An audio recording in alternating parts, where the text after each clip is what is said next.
Sweet note ni Medeth para kay James sa 4th month seri.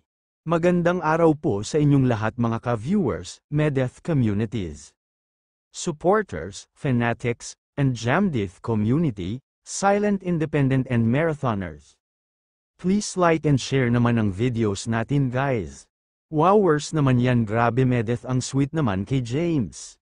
Sa kanilang 4th month seri, nagawa pa talaga niyang magsulat ng love letter kay James.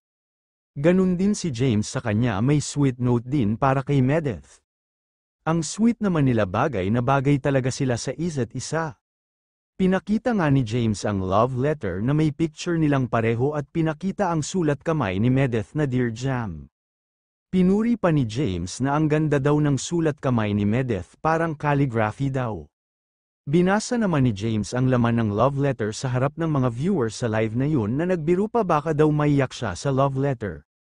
Natumawa silang dalawa, may pasilip pa si James nasa baba. Na love Medeth, at hindi pa nakantento si James, pinapirmahan pa niya kay Medeth ang love letter na yun. At sabay sabi ay pa-frame at ilagay daw niya sa kwarto.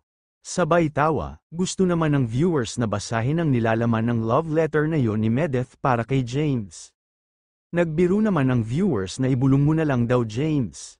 Pero agad naman sabi ni Medeth na sorry guys, kahit daw mahal na mahal nila ang mga fans. Pero ang love letter na yon ay para lang daw sa kanilang dalawa.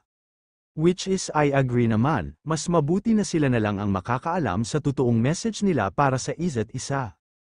Erespeto na lang natin yung privacy nila guys, ibigay natin ang karapatan na gusto nila. Wow naman, mukhang totoo na talaga guys, hindi na may tatago pa sa kanilang mga galawan at may pakurot-kurot pa si James sa braso ni Medeth.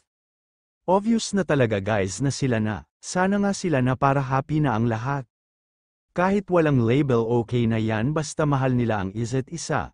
Naghingi naman ng pasensya si James sa lahat ng message o nagchat sa kanila, na hindi daw sila kaagad naka-reply, clarify agad ng viewers kung ang love letter ba ay letter of happiness, na nag-agree naman si Medeth na inulit niya letter of happiness and gratitude. Hanggang dito po muli mga ka-Jamdith at mga ka-viewers, maraming salamat po sa inyong lahat.